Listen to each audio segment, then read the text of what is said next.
Hello, and welcome back to Dev Game Club, a weekly podcast in which two veteran game developers look at games from the past to discuss their relevance and impact today. I'm Brett Douville, and I'm joined as always by my co-host, a man who did not fail to surprise me on our 200th episode. Tim Longo. Still fresh. Did I surprise you? Definitely. There are All a couple surprises there awesome. in that episode. Yours was not surprising. Oh, right. You're talking about the poster. Yes, of course. The poster, but also I hadn't read that card, so that was hitting me with a freshness that it was a little overwhelming. Not gonna Mark lie. sent a good note. He listened to the episode today, and so he sent a good note about thanking us again. So I thanked him again. Excellent. Yeah. All right. Well, you want to take it away? We have this is our bonus episode, or one of our bonus episodes, where we get to talk to a guest. One of our favorite things. Something we called out on episode 200. So why don't you take that away? Yes, I am very excited to introduce Soren Johnson, who we have on today to talk about Civilization III. To give a little bit of background for Soren before he jumps in, he got his start at EA as an intern and worked on Knockout Kings way back then, which is cool. And then he went on to join Firaxis, where he was both co-lead designer and programmer on Civ III, relevant for today's cast, and then lead designer and programmer on Civ IV. And then all the iterations of those games, which there are lots of different ones from basically from 2000 to 2007. He then left to go back to EA on the Maxis side to work on Spore as one of the lead designers there, and additionally worked at EA on some of their browser-based games like Dragon Age Legends, which launched in 2011. He left EA to form Mohawk Games in 2013, which is focused on strategy games, which is cool because that's what we love from Soren for sure. And we'll hear all about that today. And they launched their first game in 2016 called Off-World Trading Company. And they are currently working on something, upcoming game that Soren will talk about a little bit later. But also, Soren has made many appearances on various podcasts over the years, quite a few. So he's no stranger to podcasting. And he also has his own podcast, very cool podcast with Adam Saltzman called Designer Notes, which they started in 2014 and has nearly 50 episodes as part of the Idle Thumbs network, and has had some amazing guest interviews from famous designers across the industry and the ages. So we are really excited to have you on, Soren. Thanks for coming on, and welcome. Hey, guys. It's great to be here. I'm really happy to be taking part. Good. It's good to have you on the other side of the questions for a change, rather. Yes.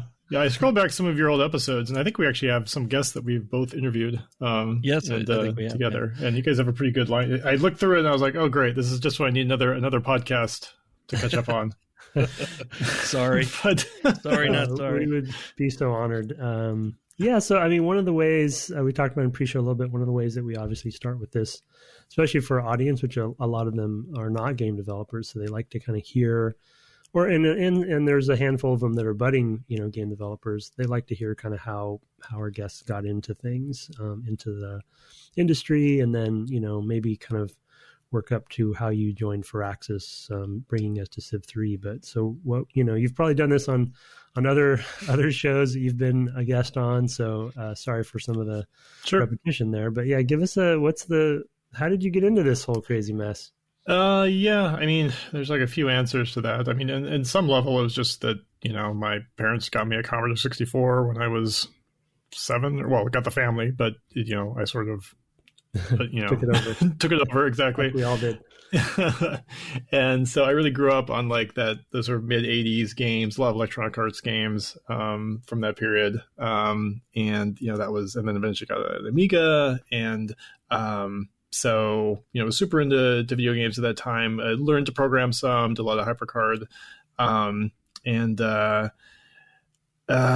so it would seem like at that point it would be obvious then, oh, great. Okay, well, you should go make video games. And that's probably what it would be obvious now if I was a kid doing the same thing. But back then, it's like video games were just like, they kind of like magically came from the sky. I actually, my friends, because I went to school in California and I didn't grow up there. And so they often make fun of me because I have a very idiosyncratic pronunciation of San Mateo or San Medio. I'm still doing it wrong, because it was where, if you looked on the back of one of those EA album cover things, their address was San Medio. And, like, it stuck out to me as, I'm like, this is a place where video games are from. So, like, it was, random place in California that isn't, otherwise particularly notable, but like, to me, it stood out. Right. Mm-hmm. So you'd think I would have figured this out, but not really, because, I didn't even know. I remember going to college and I was aware that computer science was a thing, but I didn't, until I got there, I didn't realize, like, oh, that's where you learn programming. Like, even the term computer science sounds a little off-putting, right? Mm-hmm. So, like, I didn't necessarily know that, like, okay, well, that's probably the path you should take. So, eventually I got into computer science, and one of my friends in the CS department had an internship with Electronic Arts because EA was just down the road from us. And he went to Stanford, right? Yeah, I went to Stanford. Mm-hmm. He got me an interview, and so I did basically a couple internships there on Knockout Kings, as you mentioned. You've done your homework, and that was pretty fun. I got to work on AI, and it was. I mean, at that point, it's just like working on video games. This is great.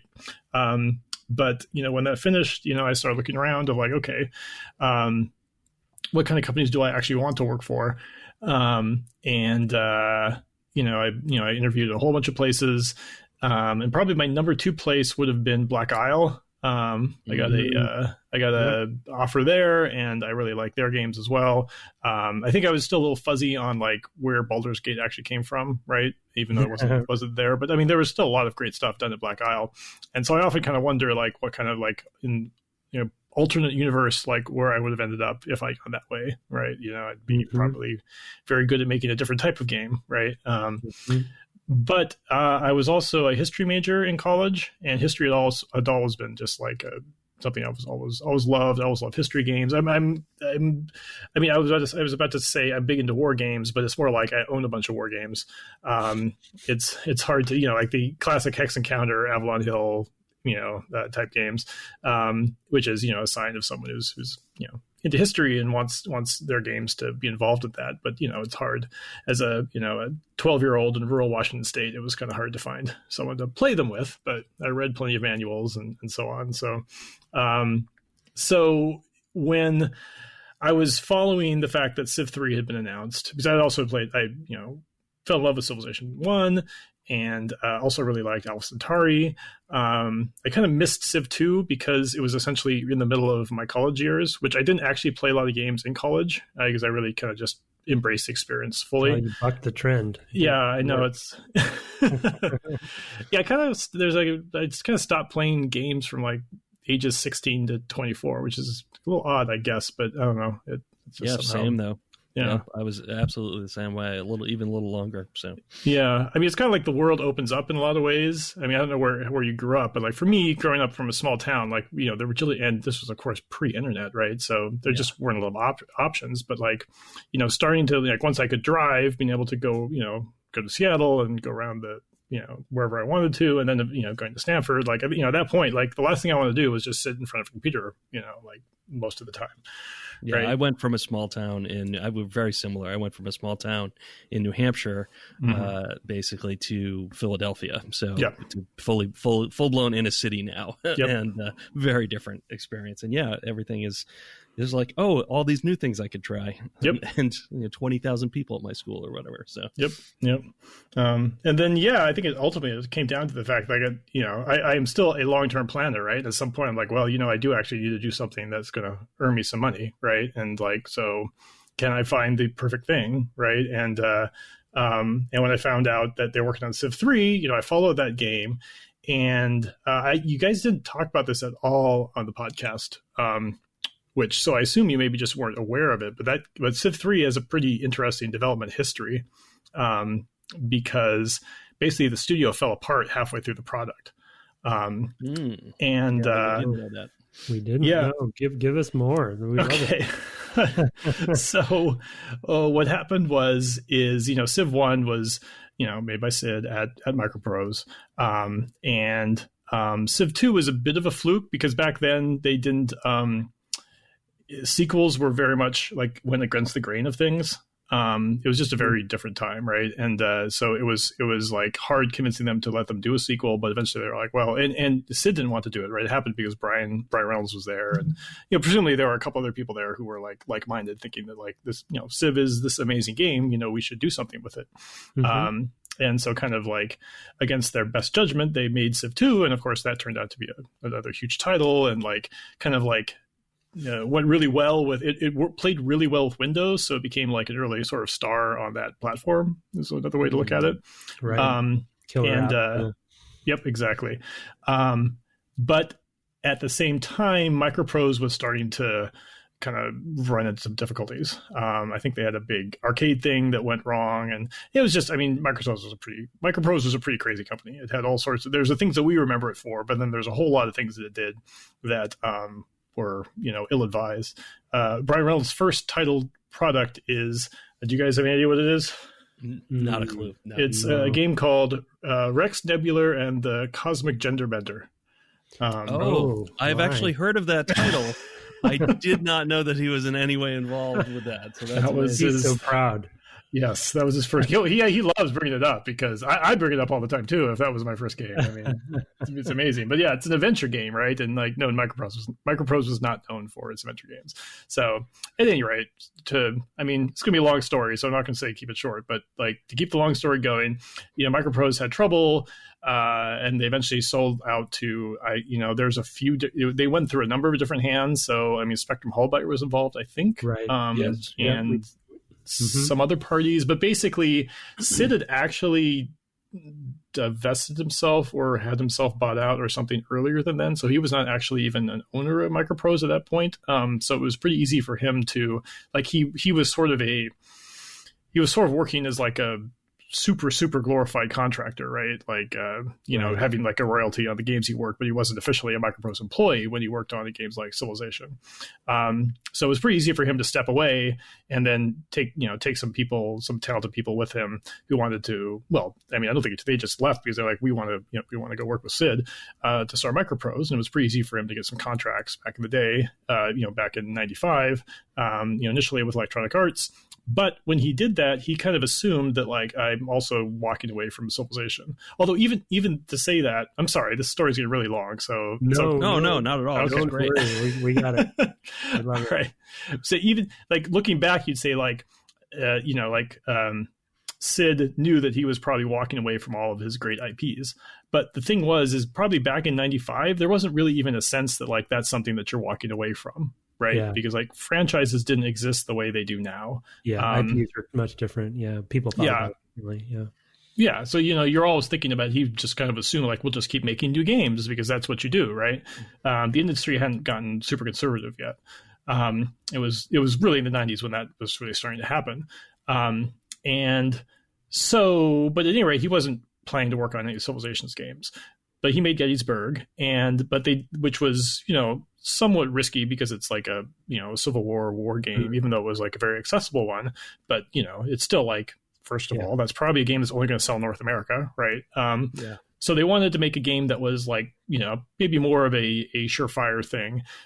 So Brian made Alpha Centauri, which is a game that was clearly in the Civ legacy. So people who like Civilization would find it a pretty easy game to get into, right? And it's like kind of like an unofficial sequel also, right? Because it's like you take off, you take the spaceship and you land on the planet and like, there you go, right? Right. You had the Apollo victory, and now you get to have this as the follow-up game. Yeah. Yep. I think we even changed because I'm trying to remember if it specifies where the spaceship goes to. It's like, I think may have been something that we retconned into later ones to make that connection more clear. It does say Alpha Centauri specifically. Yeah, but I don't remember when that added in. No, you're right. I totally forgot because I remember when Firaxis was formed, and I remember that Alpha Centauri was the first sort of like Civ type thing. That's what you're saying, right? And I remember buying it and being excited because it was Firaxis's first sort of thing. Yep. Yeah. Okay. We did forget about that. Yep. Yeah. And in the same time, there was this parallel weird thing going on where there's this battle over the Civ name and the Civ license because Activision was making the Civilization game, because they had stolen the rights. I shouldn't put it that way, but they had basically, there was a Civilization board game that was made by Avalon Hill. Avalon Hill, yeah. And I think what happened is some company got the electronic rights to make the electronic version of that, the digital version of it. Which means that there was a company who had the rights to make a digital game called Civilization, right? Regardless of like what the content was, because you can't protect the content anyway. And so, basically Activision saw that and scooped that up. And so then they were making the Civilization game. In the meantime, MicroProse was going through a number of different owners, and eventually they ended up with Infogrames or Hasbro. I'm sorry, there's so many companies. I'm like when we published Civ 3, it was Infogrames, but I do remember Hasbro was involved there as well. Or did Infogrames own Hasbro? I don't remember. But basically, they might have split off Hasbro Interactive to become a subsidiary of Infogrames. There was some weird shenanigans that went on with that too. Yeah, and that thought was Hasbro bought Infogrames, but I could be wrong. It could be that way. Could be that way too. I do remember that being a giant weird soup. Yep. Yeah. And basically, stuff was happening, and then the company saw that there was an interest in Civilization, right? Because there was the Call to Power thing, and there was Alpha Centauri, and so they at the same time. I don't know necessarily what came first, but basically they were like, well, maybe we should talk to Sid, because now it's no longer like this is MicroProse doing it. It's 2 or 3 steps removed, some other subsidiary that's like, well, if we're going to have someone make Civilization, why don't we have Firaxis do it for us? So, kind of like Sid had assumed he'd never work on a Civ game again, but then things kind of turned around and they got the opportunity to. And so, Firaxis signed a publishing deal to make Civilization 3. And the plan had always been that Sid would make the third EA title. The first EA title was Gettysburg, the second was Alpha Centauri, and the third was supposed to be Dinosaurs, if you remember that. I do. Wow. All right. Excellent. A game that never came out, but I know. It was one I was very excited about, though. I was like, oh, man, I wonder what he's going to do with dinosaurs. Yeah. I mean, he definitely gave it. There was like 3 different significant versions of that game that were very different. And it just, for whatever reason, never quite came together. But the idea was always Sid was going to work on something new, which meant that if someone was going to make Civ 3, it would have to be Brian. Right. And not just Brian, but his team of guys, the guys that he works with, because he's sort of his little cluster of programmers and artists who work with him.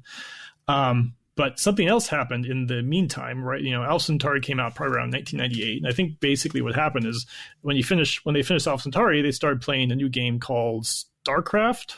And or Age of Empires, Age of Kings, one or the other, or both probably. And they just got super into RTS games. And being a strategy developer and being historical minded, it was pretty easy to imagine how Brian could get passionate about making no, I don't want to make another version of Civ. I just made Civ 2. I just made Colonization, then I made Civ 2, then I made Alpha Centauri, right? Yeah. And so I'm good. I don't want to make Civ 3. And so, but there was 3 owners in the company, and this issue didn't get resolved, basically. And they did sign the Civ 3 contract. And so basically what Brian did was he decided to basically decided to leave the company, right? Start his own company. But it took some time for that to happen. So there was about a year period of time where Firaxis was officially working on Civ 3, but there was no one actually working on it, because essentially Brian and his team were sort of pretending to work on it, or half-heartedly working on it. One foot out the door. Yeah. I mean, maybe they were trying, but clearly, when how it's like to develop games, right? You really have to be in it fully, right? Yeah. And so then Brian announced he was leaving.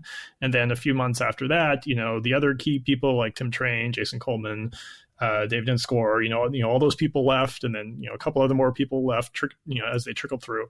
And so when I got, in the meantime, there was a lot of, this was the internet was getting going, right? And there were now fan sites where people would, Firaxis had a website, right? And then, there would be fan sites where the news would filter down. And so you would hear rumors, or like you'd find out that, oh my gosh, Brian Reynolds left. And then people would be talking about it. And then like, oh, these other people have left. And like, what is going on? Like something's really going down at Firaxis. And this was like exactly when I was looking for a new job. Right. Mm-hmm. And so I was like, oh, wow, this looks like an amazing opportunity. Right. Like not only is it the exact game I would want to work on, period. Right. Like, it's history, it's strategy. I love Civ I. I love Railroad Tycoon. I love pirates. Generally speaking, like Sid's my idol, right? But not only that, like they need help. I'm not going to be like, program number 10 or something. And so, I sent in my resume. They flew me out to Baltimore, and when I interviewed there, the only engineers they had were an intern and the audio programmer. Like that was it. Holy cow. And you did call that one right. Good work. That is identifying that right there is a strategy. Yeah, that's a strategy gamer right there. He saw this sect had split off and made its own Civ, and that left this other one weak and ripe for invasion. Sure. Yeah. Oh my God. Well, if you talk about from the strategy game point of view, I will go further, because they gave me a pretty low offer on the salary front. They gave me a very low offer on the salary front. I mean, probably the company was like, having trouble, and they were very worried, right? And but it was by far the lowest offer I got from any place I applied at. Places I wanted to work at, places I didn't want to work at, whatever. But I told them like, look, this offer is too low, but I'm going to take it, but I'm also going to come back in a year and say like, I deserve more, and you'll see why, right? When that came to be, that was totally not a problem at all, because they did see why, and it was fine. But like, it's just that was a moment where I was like, okay, I'd be an idiot to make this decision based off of money, right? Like none of the other opportunities compare anything like this. Yeah, it's like you were specifically bred for this. Right. This role, it feels like, built in a lab somewhere for their benefit. Yeah, I forgot about the history. I did see the history thing in when I was researching for the intro, and that's perfect. Yeah, you had to take it. Yep. Yeah, and this is also a bit of a side thing, but it is kind of easy. I mean, you guys haven't gone through XCOM? You did XCOM, and so you talked to Julian Gollop, but you guys may know Jake Solomon. I don't know if you've ever met him, but I've met Jake. Yeah. Okay. Yeah. So I met Jake in the elevator on both of our first days at Firaxis. Wow. And like we interviewed that exact same month, basically. Like we were both like the first two hires they made after they lost their entire programming team. Like we both have stories to tell about the Civ III dev process. So for like sort of the new generation was starting, basically. Yeah. Right? Yeah. It was a really, looking back, is a super exciting time. I mean, like it was great for both of us to go through that process where like, the adults had disappeared, and we had to kind of like figure out how to like put this thing back together. Because the other thing is, at that point, that would have been April 2000, and the game shipped in September 2011, right? So 2001. Sorry, yes, 2001. Jeez. It's like, wow. You're like saying this is sounding less impressive, but so we had, what is that, 17 months to make the game. And like we kind of adopted this code base where like basically it was just Alpha Centauri with like a lot of the names changed so that, instead of power, it was money. Instead of, mind worms, it was barbarians or whatnot. But even then, there was a lot of, it was just the Alpha Centauri code base. Right. So like a lot of my work early on the project was just like deleting code, because at some point, like if you don't have anyone who understands how a big yarn ball of code works, like you really have no choice. You just have to get rid of it. Especially if it's sort of like game code, which is like at the top of the stack, right? So that was the process, and then we had to figure out. Yeah. Anyway, so that's why Civ III has a pretty crazy development process, because like we were pretty lucky that it didn't totally like fall apart. Right. like Jason. Go ahead. I was just going to say you guys are key for keeping it from falling apart. It sounds like. Yeah, I mean, Jake can tell some good stories about how like he had to kind of convince the team there that you could have multiple units animating at the same time, because like that was, like there just wasn't much of a. I mean, we were the tech team, right? And like so the artists didn't necessarily know what wasn't possible. He basically just had to sit down and show them Age of Kings and be like, look, if they can do it, we can do it, right? Like, and on my end. I had to figure out how to write the game code, how to write the AI code, like how to get all that stuff working. And slowly I sort of worked my way into a design role as Jeff Briggs was the other designer on that product. He was the third owner at Firaxis, besides Brian and Sid.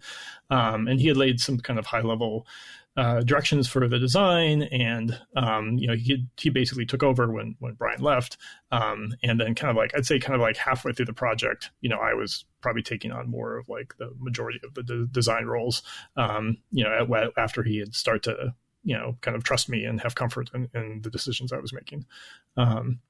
So what do you remember sort of how you guys? So this is definitely adding a lot more context to some of my topics, Sure. Because of the state of the project, right? And what you were kind of essentially inheriting, Right. on so many levels, not just code, but design. What do you recall, like how you guys were breaking down, I guess, Alpha Centauri and Civ 2 to like what Civ 3 needed to become, Sure. So basically I'm trying to get at what features started surfacing, that were needed to bring the franchise forward for Civ 3. Do you remember? Sure. Yeah. I mean, at some level we had to I kind of feel like Civ 3 is the beginning of the Civ franchise. And I know you kind of circled around this question a little bit in the podcast. It'd be clear if you guys were we're super familiar with each of the specific iterations, but in a lot of ways, like Civ 2 was like very much like Civ 1 ++, right? Like it was, very much the same game systems. It was just like fixing some stuff like, combat would probably be better if you instead hit points. So it wasn't so Boolean, right? Like whether you win or you lose. And let's have more text. Let's have more units. Let's have more improvements. And I think at some point, I think this was at this point it was Civ 4, but at some point I kind of made a graph where I was like, okay, here's all of the texts and improvements and everything in Civ 1. Here's all of them in Civ 2. Here's all of them Civ 3. And I'm like, you can't just this can't be just a linear graph where it just keeps going up, right? Like this is going to be a problem. And we were also aware of that during Civ 3, that we're like, okay, we can't do what Civ 2 did. We can't just add new stuff we can't just add new proper nouns to the game, right? Like we have to actually probably pull some stuff out to make the game a little bit simpler, so that we can then add some more systems into the game.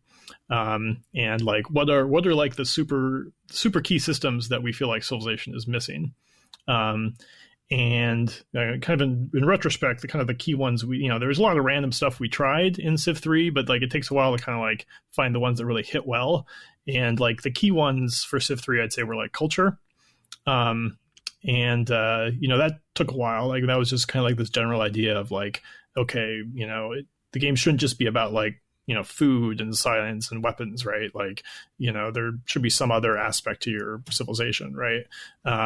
It took a while to have okay, fine. The city produces culture, but what does that mean? And then I was like, okay, well, borders, right? Because Alpha Centauri actually was the first Civ game to have borders, but it was just basically whichever city is closest to a specific tile gets that tile, right? Whereas I was thinking okay, this will be as your culture goes up, it's kind of it's a fountain of culture, and the tiles will suck that up, and they'll remember that, so that even if you have someone come in and found a city super close to your borders, the borders won't change, because they're very French, right? They've been French for a long time, and it means something. And beyond that, when you capture a city, the city is still going to remember that it's French. It's not going to suddenly become Greek or something. So we thought that was very important. I remember having it's funny how hard it is to eventually hit upon like the super simple idea that works.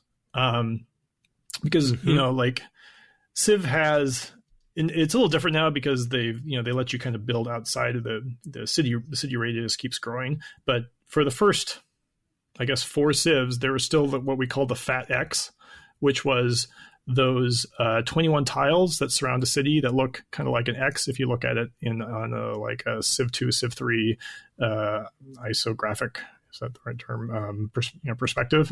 And it took a while. There was a period of time where there was culture, like your cultures determined your borders, and it would be like the first bump and then the second bump and the third, but you could still work tiles outside of your borders. And eventually I was like, no, well, this should also determine which tiles you can actually access and get resources from and whatever. And that was just one of those ideas when once you put it in place, you're like, well, this is why was this not obvious from the start, right? Yep. Yeah, it seems like it's always supposed to be there, kind of thing. Right. Yeah. That's exactly. That's a really good example. And it was interesting as you heard in the series. Because neither of us were really big Civ players, we didn't have that. We didn't have that legacy and sort of like understanding and history to it.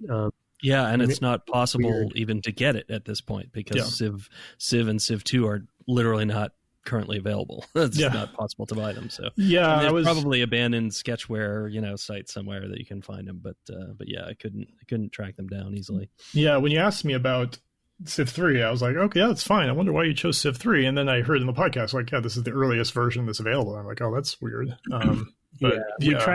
We do have some people who play along with us, so we try to pick a version of whatever series we're playing that is earliest as possible, but is also like if somebody else wanted to play it, it's not completely crazy for them to try to get a hold of it. Yeah.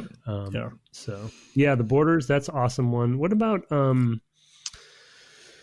this one thing there's 2 more that I can keep going, because there's 2 more that immediately spring to my mind. One is the strategic resources, and the luxury resources. I was pretty happy with how both of those worked out. Just the idea that like in Civ 1 and Civ 2, resources tiles were just basically like plus tiles. They're just like this tile is just a little better than the other tiles, right? But there's nothing like fundamentally different about them. I think one of the things that gives Civ 3 a very distinct flavor is this like hardcore, like you either have iron or you don't have iron. And so you can either build swordsmen or you can't, or you have horses and you do not, right? It's just this very heavy Boolean. And over time, the series has kind of moved away from that. Just because that is very harsh, but it definitely gives the game a really strong feel, right? Of like, if you do not have a source of iron, you really want one, and like you're going to. Tim had a whole war over it. Had a whole. I don't know if you remember that from the episodes, but there was this one iron mine that just became. It basically, if I really boil it down, basically that one iron mine created a world war, right? As in an electrical effect. So it is the fact that didn't exist before is pretty significant. Absolutely. Yeah.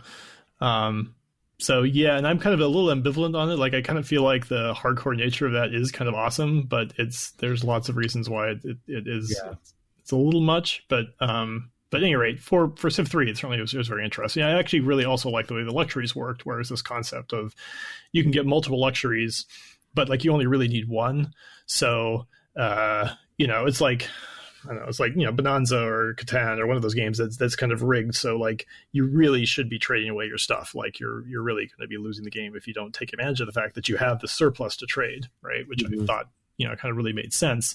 And then when you generate the maps, you can do some really interesting things with the luxuries where you're like, okay, I'm going to put all the spice just on this section of the map, and I'm going to put all of the incense over here. So like no one's going to have a little bit of everything because that's boring, right? You want someone to have monopoly on something specifically. That also happened to me too. I had all the spice. And created some tension there. But that was a good catalyst for diplomacy and trading, and that one thing. And now it makes sense that you guys actually built in the concept of, the haves and have-nots for specific luxuries. Because then that would promote that sort of interaction. Yep.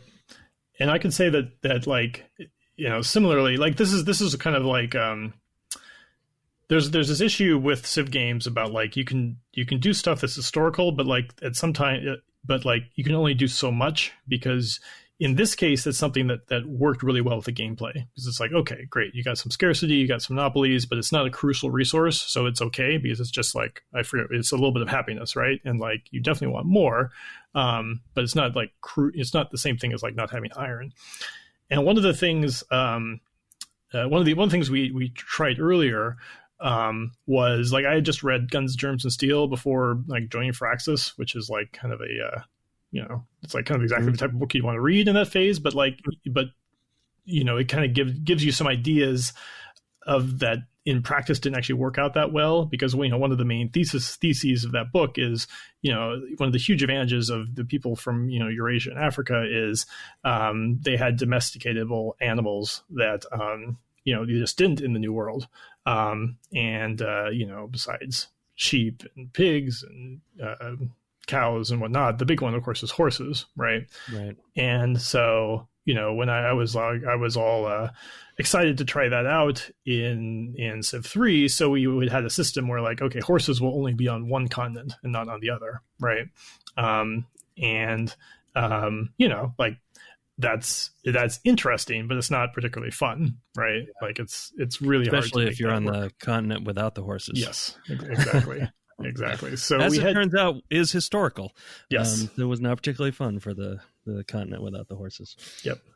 Yeah. So we had like a very interesting algorithm in there that basically said that like for certain types of resources, you had to have like they couldn't be within X tiles of each other. So like iron and coal and horses and all those strategic resources, they couldn't be within 6 or 7 tiles of each other, so they kind of naturally spread out across the globe. Where then we did the opposite thing for luxuries, where we basically said like, okay, there's only going to be like say 7 sources of spice on the map, because there probably is only 7 civs, and then if you put one spice resource down, there's like a 50% chance that there'll be a new spice resource in each of the adjacent tiles, right? Wow. So cool. Like the gameplay comes out of the map generation. Mm-hmm. Wow. Those are awesome examples.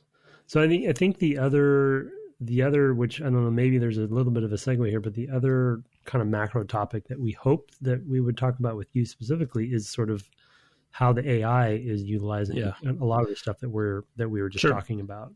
I was curious about how you got a crowbar into the AI, because I mean, especially thinking about not having a lot of folks there other than I guess Sid with that kind of experience. How do you stick the oar in, to get the thing moving? Yeah. I mean, I learned a lot about AI while making the game. I mean, to be clear, like there's no real fancy AI technique in the game outside of just like A star, right? Right. And so, I mean, it's still kind of like pretty dubious there's no real technique that's going to necessarily help make the AI work well. It's really just a lot of hard work of, Brian has something he likes to talk about where, he's like, literally the first AI is just random, every turn move to one random tile, right? And you just start with that, and then you just iterate. And like it sounds pretty stupid, but like it's the base truth is just that like you're not going to be able to design this thing up front, right? You just figure out, well, okay, what's the first step? Well, okay, they have to found a city. All right, well let's write some algorithm that like looks at all the tiles within a certain range and gives them different values based off of like where you think would be a good place to found. Okay, great. Now it founded a city. Okay, now it's got to decide what to build in the city. Okay, great. Well, now I got to write an algorithm that assigns weights to all the different units and all the different buildings and whatnot. And then also, okay, now I've got to, move around. Okay, well, I got to build a pathfinder, but I also have to figure out like why do I want to move here versus somewhere else. And, you just keep working on all that. And the one thing I'll say that I think I'm pretty happy with, especially since my lack of experience, was that the Civ 3 AI was completely, there was no hard coding in it whatsoever, right? There was no like build order or really? Like if you look in the Civ AI, and I know that it wasn't, it wasn't like this in the previous versions, where it was much more like, okay, if you're in this situation, we'll just build a temple. I for some reason I had just this concept like, okay, the AI should not know that there is such a thing as a temple, right? Because I mean, one of the problems with writing AI for strategy games in general is like, okay, let's say you do something very specific, like, okay, in this case, build this unit and then this building and then do this and this and this. Okay, that's great. But then like the next week, the designer might come and say like, hey, so I'm going to change all of this. And then, now your AI is useless, right? And, because the game keeps changing, all I wanted to do is like, okay, instead of having the idea of like, okay, this is a temple, I just want the sense of like, okay, there are some buildings that produce happiness, and like, how much is happiness worth? Right. And like, okay, can I then also weight that depending on how much the city needs happiness at a certain time? Because sometimes you do, and sometimes you don't. And so, you kind of try to keep asking yourself that question. And, if you do that, then, your AI is pretty flexible to how the game design changes. But the real benefit, well, I mean, that's probably the big benefit, but a really nice side benefit is that for Civ III had actually a really good post-life for modders. Because I think in Civ 2, there was a number of issues. They had a really awesome event and trigger system. And so I should call that out because that's something we didn't necessarily do a great job with. But they had like, I think literally like a hard limit on how many buildings you could add to the game. Right. So if you look at a lot of the really good Civ 2 mods, like they basically have to like take out buildings to add other ones. Right. Because they're going to hit that limit, and they run into problems with just some of the hard coding that's in that game. And whereas for Civ 3, like one of the most popular mods was this thing called Double Your Pleasure, which was just literally like, we want this game to have twice as many techs and twice as many buildings and twice as many units, and it can handle whatever the modders decide to throw at it, because it's not, it's just looking at everything abstractly. I love that perspective on how you thought about building the AI and the fact that there was no hard coding. I think in my heart, I was hoping that was the case, but when you said it, I didn't believe it initially, but right. It makes total sense. And also I think for the podcast, it's a good call out for people, to have the concept of writing AI that is adaptable to the changes of development, especially from designers changing development. Right. Mm-hmm. As a designer, of how much iteration has to happen. And as Brett, being someone who would write AI for me occasionally, right. Knows, that to kind of make that foolproof and scalable is definitely the way to go. And I love that came up. I didn't anticipate that, but that's a great topic. I mean, it's hard when you start up with a fool of this caliber. So, I mean, that's really, it's very difficult to proof against that. No, that's really cool. I mean, the modding is a thing that because of course I've worked on moddable games, but they're not moddable in that way. Right. It's not really, the AI is not really super moddable. There's weights of things and stuff like that you can fiddle with, but there's less ability to just kind of go in and dive in and change how a whole thing works. Yep. And add real functionality to a thing, which has a lot to do with just like what we would expect modders to do anyway. Right. But here it's very different, and I guess that would have been a good way for me to think of it, to think about how to solve the problem. So that's a good tool to keep in the toolbox for the future. Yeah. I definitely thought about that with something I was working on over the last couple of years. So it's a thing. It's a hard thing. Yeah, it's go ahead. Go ahead. Well, I was going to say, as a follow up to that AI kind of topic there, like when that makes sense, the way you described it makes sense in sort of like the iterative quality and starting kind of in the center of that the random behavior and then going out from there. When that in the middle of that bullseye keeps getting larger with all the different things you're adding from an iterative, kind of getting them to basically giving them more ability and skill to do something over time. And then at some point that bullseye grows to the degree where it hits the player. And so how does the AI, one thing that came to my mind a lot when I was playing is how is the AI keeping track of what the player's doing? Say it's just me, one player playing against all the other random Civ AI. Right. Are there any tidbits in there, sort of like things that you would do to kind of track what the player's doing to have a call and response kind of situation or something? Sure. trying to think what would be like there's lots of random things popping in my head, but so one thing that comes up a lot is just the sense of what people are very obsessed with, whether a Civ AI or rather a strategy AI is cheating or not. Yeah. And it was interesting to me that you guys never brought that up a single time. I don't care. Yeah, I mean, it's one of these bullying things. Like there's just some people who just don't care, and then the people who do care, like it's like all they care about, right? And it's pretty frustrating on my side to be like trying to like work your way through that, because to some sense, like you're trying to solve a problem for no good reason, right? Like if the AI, it's the player experience that matters, right? So I think it comes from this perspective that people think that the designers like are just doing, they're like, I'm going to beat the player. Or like, there's no way the player is going to beat my game, which is like way not the way I'm approaching it at all. Right. Like to me, the best experience is always that like the player has a rough start, but then like somehow pulls it off right at the very end. Right. Which is always why like I never put a ton of effort into my end game AI. Right. Like, and some people like, have you been working on making sure the AI can like, handle all the victory conditions? And I'm like, not really. No.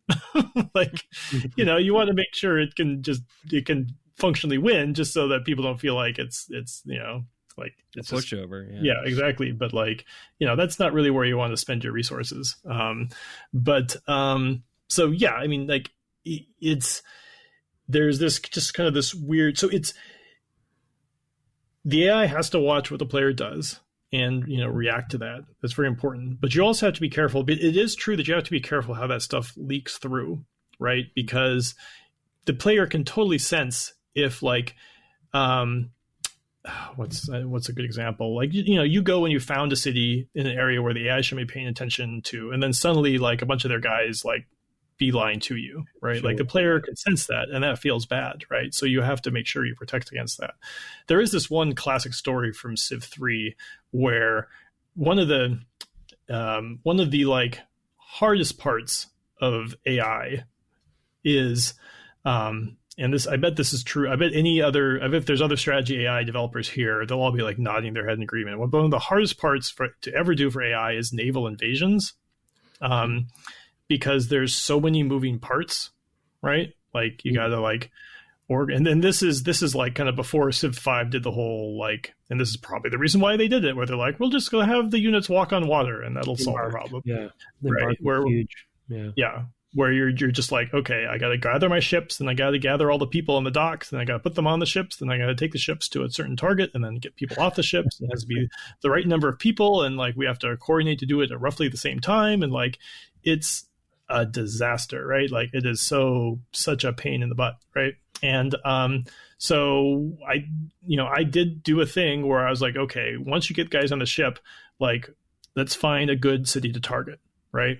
And I don't know if I like intentionally like looking for information I shouldn't have. Probably, I knew that, because it's very unlikely if you're invading an enemy continent that you're going to be able to see what's in their cities, right? So I'm like, okay, let's target a city with a few units, right? Eventually, our hardcore players figure that out, and they develop this pattern where if you left a city empty, they would determine that the AI invasion force would beeline to that city, right? So all of the ships would come steer, like, okay, like let's say you were in the US, you were America or whatever, and you decide to leave Seattle open, right? And you'll see this giant armada force coming towards Seattle, but when they're like 1 or 2 turns away, you put one unit in Seattle and then you take your other unit out of New York City. And what you'll see then is the AI will be like, oh, nope, and go all the way around South America so it can target New York. And then as soon as they get close to New York, you just put a unit back in New York and you take a unit out of Seattle, and you'll see the whole force go all the way around the other way. And so, so there are definitely times when, it actually could be really problematic to be kind of like peeking behind the scenes.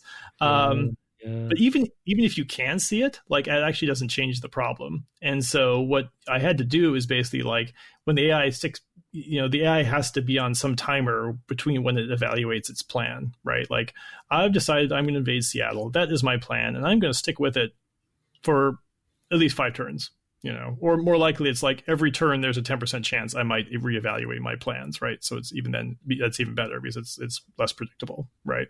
Yeah. So that's how you kind of holy cow solve things like get that. around those problems. Yeah, wow, it's wild. Yeah. Yeah, I mean, I'll stick with other sorts of games. Well, you've been dealing with it dealing maybe is not the best word, but you've been working with it for so long. It might be the right word. It's okay. Well, it's just ingrained, it's and as I'm playing this and we're deep diving, like I'm just kind of, and that's why I asked the question, and specifically because there are multiple victory types. Mm-hmm. That's where my brain really started breaking, because when, based on, I made maybe a false assumption that based on if I'm going toward science victory, that there's got to be some way for them to, and maybe you kind of have the espionage sort of side of it where you can imagine maybe that they know more than they should, but like, how do they counteract that? Because once you get ahead, there's no way they're going to catch up, or they're going to, so yeah. I was making up stuff in my mind about how it was working, but in a way that's a good thing, right? Because so much of AI is smoke and mirrors anyway. Yeah. So I think you want to make this a lesson. Yeah, you want to make the small decisions plausible, because the human mind will fill in the gaps, kind of between them. Mm-hmm. And I mean, I would say for sure the AI wasn't like paranoid about you winning the space race, because I wouldn't have been worried about that to begin with. I've been like, great, right? Like, I'm glad you're about to win the space race. And so, there's just a general, like, there is true that like as the game progresses, there's more ways for things to get tripped up and for you to get more and more enemies. So it's more likely that the war will develop, or there'll be conflicts you don't run into earlier. That's the reason why we put in all those mutual protection packs and, a lot of, these crazy alliance systems, so that, we wanted to hope that there would be, some sort of war that develops, in the second half of the game at the very least. Mm-hmm. And once that happens, I don't think it's particularly important if the AI has a specific goal, right? Like, as long as there are some AIs that are out to get you, then that is kind of enough. Right? Yeah. For the player experience. No, I love it. I love that you are bringing it back to the player experience, and you're not dwelling on things that in my OCD mind I was assuming. I think maybe as a developer, I don't know. It's hard for me not to look at the game not as a developer, but. I love hearing it's I don't know, it's kind of refreshing to hear about how it was approached, and something that Brett and I talked a lot about, feeling very complex, but when you break it down like you are, then it does make sense. And I'm happy sort of to hear that, because for the record, I wasn't asking the original AI question because of the sort of cheating thing you're mentioning, where players are always paranoid about that, because I never actually felt like the AI was cheating. It always felt like some catalyst had caused them to go do what they were doing, and usually it's funny too, because like the real-time strategy games, those AIs were totally cheating all the time. Like the original Warcraft 1 and 2, I remember hearing at one point, they can see the whole map. They know exactly where you are. They send out those little spies, like the Eyes of Kilrog or whatever, to just to mess with you. Because of the player experience, but not because it does anything. Because the AI already knows exactly where you are. And I think to some degree that was, in order to make it a fun, difficult experience, we needed to let the AI know. We needed to be able to make good decisions, so drama happened or whatever. But I want to follow up and ask about the difficulty scaling on the AI. Like, what I played on the easiest level. And I shudder to think of what the Sid level is. How did you approach that problem? Yeah. So I'm pretty sure and I got a little disillusioned with this approach by the time I got to Civ III. By the time I got to Civ IV. Man, there's so much stuff swimming in my head right now, because I need to go back to something I was thinking before you brought this up, which is that, like,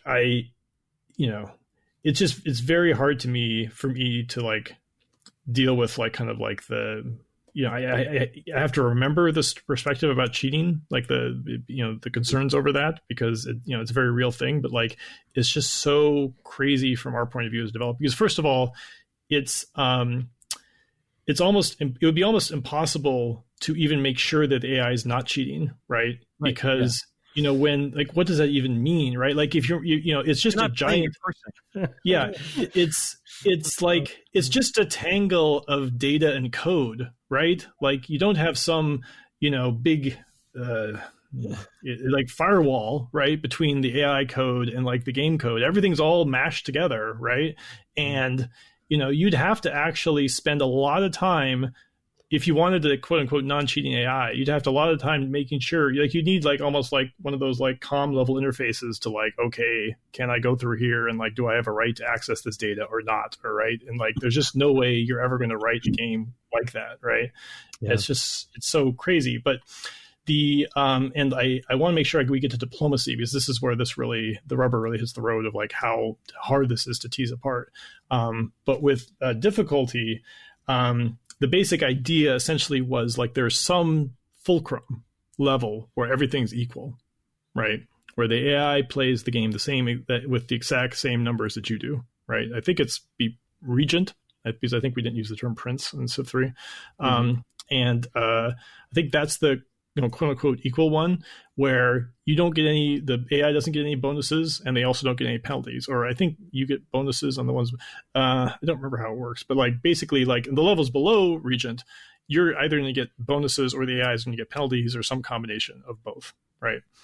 So they'll build stuff slower, and and you'll get some, you won't have as much unhappiness and so on and so forth. And at the levels above that, at some point, you probably have more and more unhappiness to deal with. But mostly, once you get up to the Civ levels, it's just literally like the AI is getting twice as much growth and twice as much production and twice as much science, right? I see. You just have to be that much more efficient to overcome. Yeah. Okay, so it's not that you actually change any weightings or anything like that. You just literally give them speed increases, for example. Yeah, it's generally the same AI. There are some things that we will change, like maybe they'll be more aggressive, more likely to declare war or whatever. Yeah, and I think this may be Civ 4 than Civ 3, but like I think in Civ 4 and like the earliest two levels, like the AI will literally never declare war on you. Like it just will not do that. So it's up to you if you want to fight a war game or not. So yeah, we will do stuff like that, but there isn't some complicated thing where you're like, okay, we're gonna have this type of AI for the easier levels and this type of AI for the higher levels. Like it's hard enough to write an AI, let alone trying to like write multiple AIs that are like smart or not smart. And like all you really need to do is just increase their base production, and that's works fine for other people. And I would say that the high levels are not really good game design in any sense of the term, right? Like it's literally just like, well, how high can we turn it up for our community where like, we have this Everest for them to climb essentially. Like I don't, we can't put real design effort into it because it's such a small group. Yeah, percentage. Yeah. And it's also like, they're actually perfectly happy. They know what the situation is. And like the Sid level was not added until a certain expansion pack. So it didn't ship with the base game, right? And probably there were other levels that got added as well. I think it's a certain truism that you can never add enough difficulty levels to a Civilization game. Like there will always be people who find the bottom level too hard, and there'll always be people who find the highest level too easy. Well, I mean, maybe not too easy, but like that are able achievable. to I want more. Yeah. Give me exactly even harder. So it's almost this like infinite scale or crazy bell curve or something. I don't know, but let's talk quickly about diplomacy, and then diplomatically, we also want to allow you some time to plug what you've been up to. Sure. So let's talk about the diplomacy systems first, because you mentioned wanting to get back to it. So this is a big one, like the and I actually gave if people are interested in this, one of my earlier GDC talks was basically about this concept. It's a talk called Playing to Lose. And it kind of revolves around the sense that, I mean, first of all, that like you basically, you're designing a Civ AI. I mean, it's been a while, it's not off the top of my tongue, but like basically like there's two types of AIs. There's like the chess AI where the only goal is beating the opponent. right? Like that's all you really care about. And then there is essentially like, I don't know what you would call it, like tower defense AI, where like it's not really AI, it's just behavior, right? Like its only purpose is to be fun. That's it. End of story, right? And Civilization is one of these unusual games because it's somewhere in the middle of that continuum, right?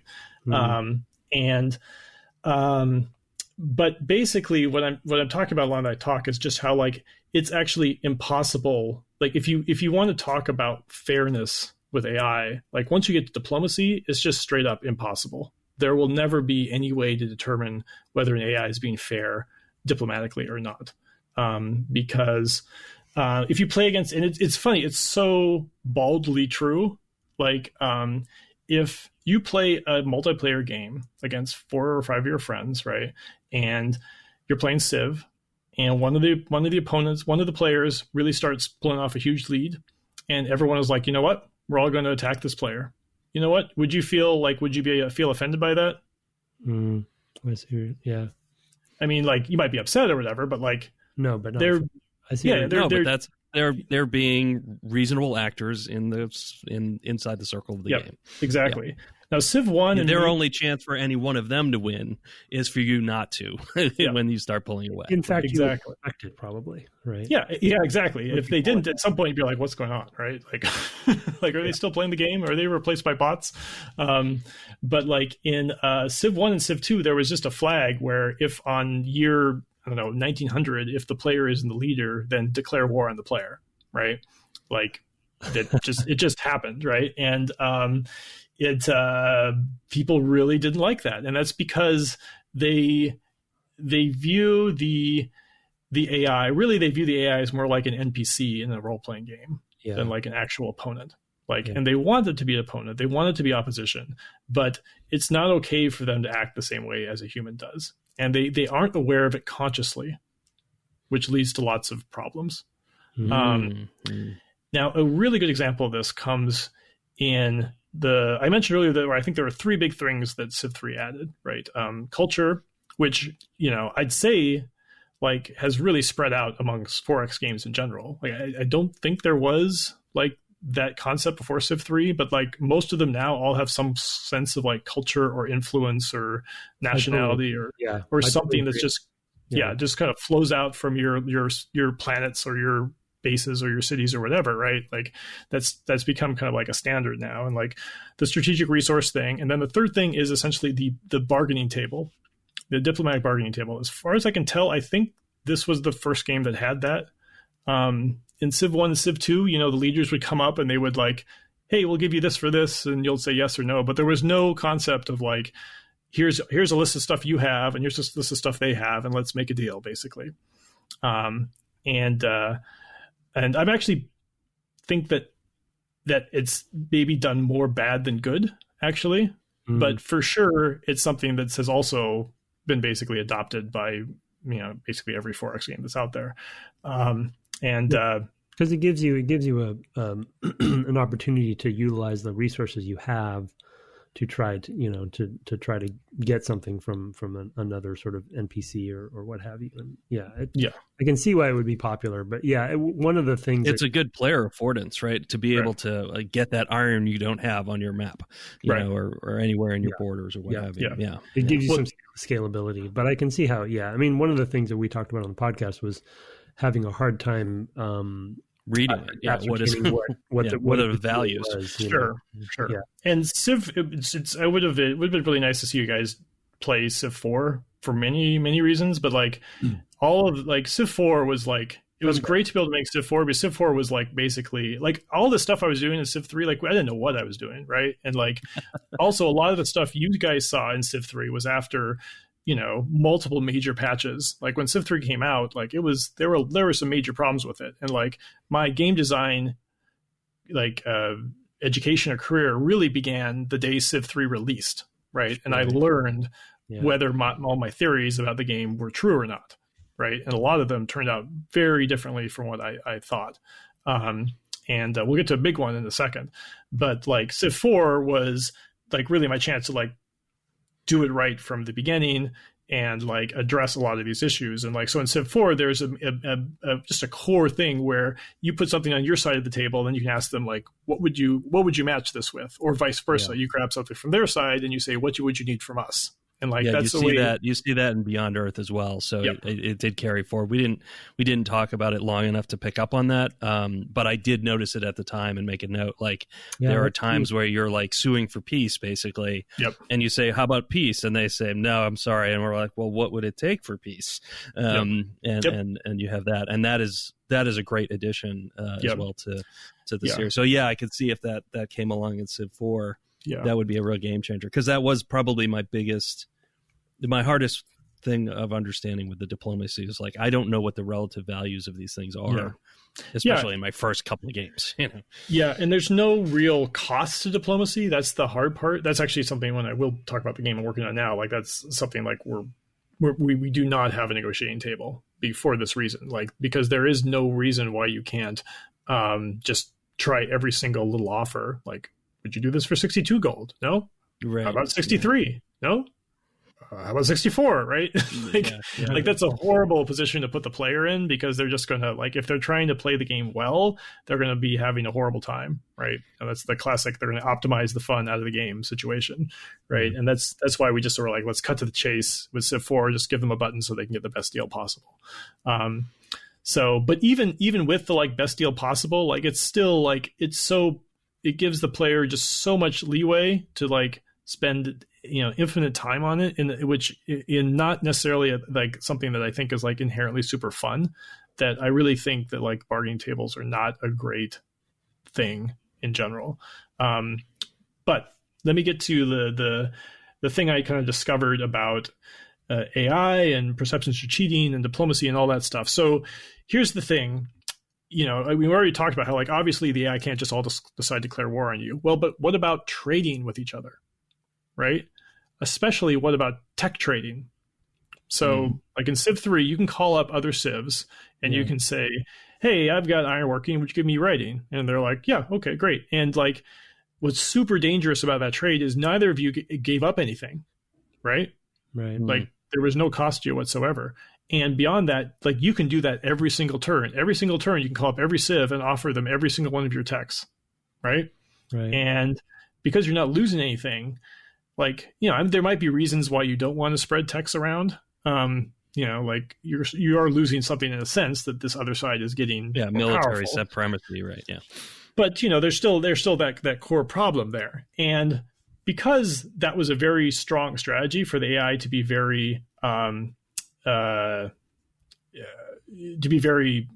profligate, is that the right word? Be very profligate, like sending your trades back and forth. I was like, well, if it's good for the human, then the AI should do this as well, right? So then I wrote a bunch of code so that the AI is like, well, every chance the AI gets, they'll contact each other and they'll make trades back and forth of techs, and they'll do it for 10 cents on the dollar because there's no real reason not to, right? I'm being smart just like the human, and this is great. And I'm super clever with myself. I'll take the rest of the day off. But when the game came out, the player experience was that for some reason all of the AI seemed to be at the exact same tech level, right? Like, because if one AI discovered a tech, it's going to go talk to every one of the other AIs, and they're all going to trade with each other, and they're all going to essentially ride. Like there might be one that kind of like falls off the wagon or whatever, and because like it's having real problems, but the rest of them, they'll all have the exact same. And so there was a sense that essentially the AI were this cartel that was, they were just trading with each other freely because they're like, this is like the no humans allowed club, and we're just going to like do this. And, you could partake too, but like, oftentimes they traded so quickly that you kind of like, if you had something to give, well, they already have it because like they traded as quickly as they can. And like your only response was like, well, I have to contact them every turn, because if I get ironworking this turn, I got to make sure I trade it right away before they get it from someone else the next turn, right? And so it's a classic example that the AI cannot do the thing that the human can do, like, period, right? Like, it just leads to a bad game experience. And Wow. so, like, I had to put in things where it's like, okay, the AI still, and the hard part was that AI still needed to trade text. Otherwise, it's like the human had this just huge advantage that the AI didn't have, right? But I'd be like, okay, they can only do it every 10 turns and this and that. And then Civ 4, I added a whole bunch of extra rules of like, okay, Tokugawa, he really doesn't like to trade text in general, or like these other, they won't trade text if they're below pleased with you, and that might be different for different leaders, and like they'll only trade text every X number of turns for anyone, and like you basically had to keep layering all these different things on top of it to make sure it wasn't like this actually kind of free and open system. But yeah, and I think at the core, like it's just a bad system, right? Like you shouldn't allow people to trade something away that they're not really sacrificing. They're not really making any sort of sacrifice when they do so, right? At least that they can control. So that's the type of issue we faced. Yeah, no, it makes total sense. I love it. Yeah, and I can totally see it. Yeah, it's we didn't play, I think, deeply enough to come to recognize some of those things. Yeah, for sure. And that's why. I mean, the version you're playing has a lot of that stuff like tampered down, right? So that's what I was wondering. Yeah, because I felt like it wasn't as bad as that, but that. Yeah, I mean, the giving something away, having a cost seems an inherent thing in systems like that you need to always identify. And without the cost, that's cool. Holy cow! You wouldn't steal a car. You shouldn't steal ceremonial burial. Is what I'm going to say. Would I not?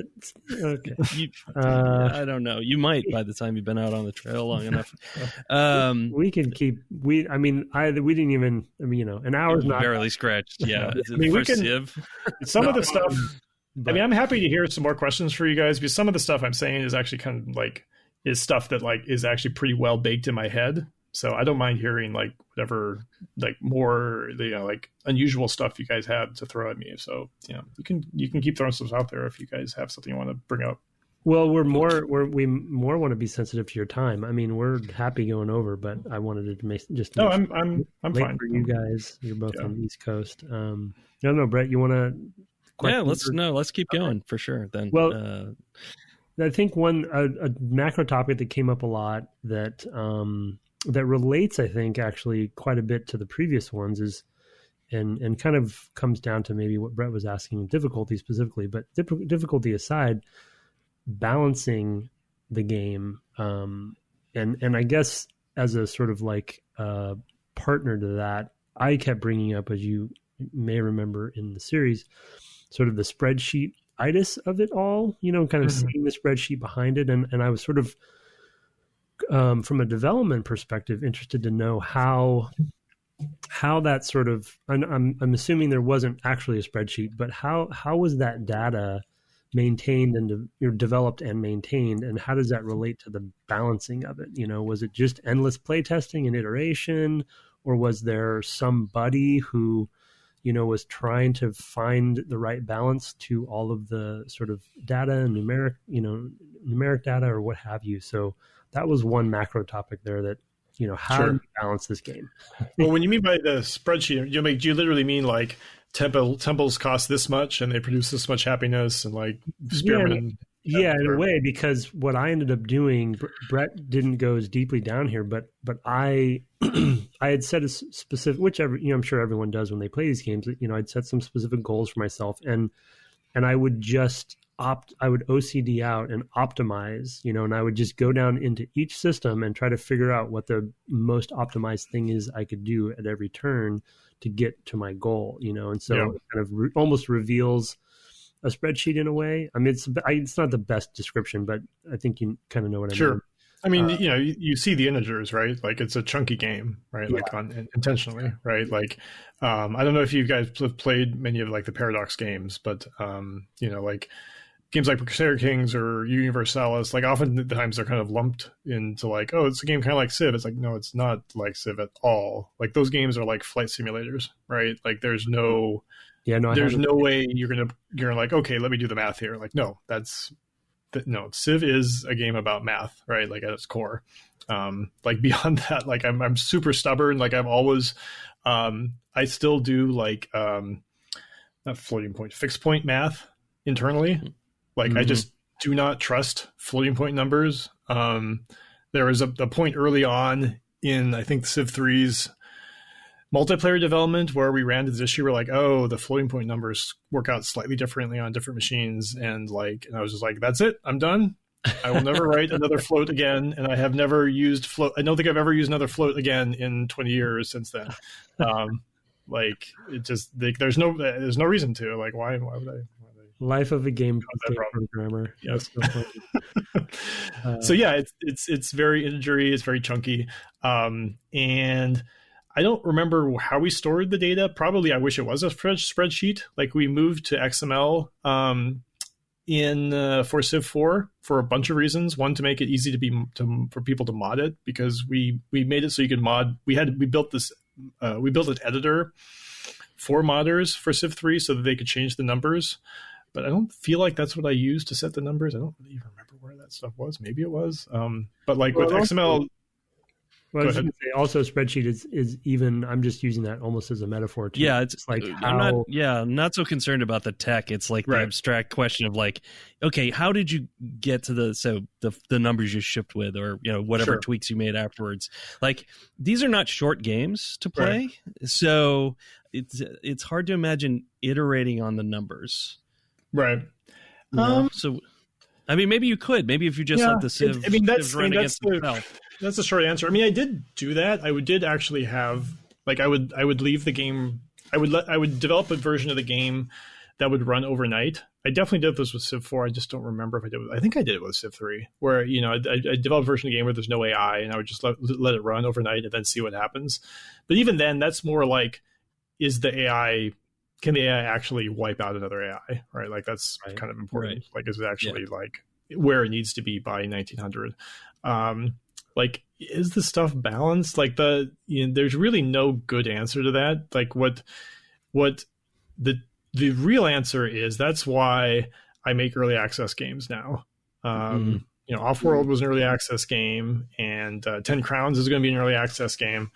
And Civ 4 to some extent was an early access game. Obviously that was not an option back then, but with Civ 3, we kind of just took our best guesses. But like I did about a year of work on the Civ 3 patches after the game shipped. And we had like some really important big meaty patches. And it was because like I spent the time diving into Civ Fanatics, Neapolitan, and the major sites, Realms Beyond, where people were having really good meaty high level discussions about like, what's the best strategy here? Like there's this degenerate thing, or like if you research these texts in this specific order, you're always able to do this. And so, I would just, that's what I used. And for Civ 4, we kind of like, I got to know those people really well through the Civ 3 development process. And for Civ 4, we brought them in internally. So they were playing the game, they started playing the game like a year and a half before we shipped. And which was a real pain back then. Like we had to physically send them CDs and, like with copy protection, and like it was, we could only send them out patches like every 2 weeks. It was difficult, but it was super important. And one of the reasons why like that game is, I think, particularly seen by a lot of the Civ players as one that was like really well balanced and put together, and like all the parts kind of like fit together well. You said something, I think, along these lines, you said something profound earlier that stuck with me, and it's I think it was of the era, it was the frontier of live games, because I forget how the exact quote, but you said something like, my education of what we were making and as a developer started when the game shipped, not during making it, and that is the concept. That's where we are today. And you mentioned early access. There's just live games left, right, and everywhere right now, and players are actually more open to it now too. And Civ always was, when I was looking at the technical credits for you for the intro, every Civ game has always had multiple launches afterwards. Right. which a lot, there definitely were expansion packs, but, not as many as Civ would do. So you would have multiple opportunities back then to do these updates where a lot of game franchises wouldn't. And so that opportunity, you were on the frontier of live games. You just didn't know it, at the time. And the fact that you brought in people from the community who are playing with you, that's another thing that we're all doing now and everyone should be doing. But you were doing it, almost 20 years ago. So that's great. Yeah, we really had to push hard for that because it was not at all standard in 2003 or whenever that started. No one believed you, right? It's like, why would you bring them in? No, they're going to buy the game. We want them to buy the game. Yeah. Yeah. I mean, there was just so many things that like if I knew these 5 simple things, 6 months before we shipped Civ 3, we wouldn't have had any of these problems, right? And they were all things that there's just zero chance you're going to discover that stuff on your own, especially with a game this big. Like other games, games have different scales. But I mean, that's, I think, what I guess you guys were expressing when you're like, this is a big game. Like, how does it all hold together? And it's like, well, it just took time, and time, but like also time with the audience. That was the big thing.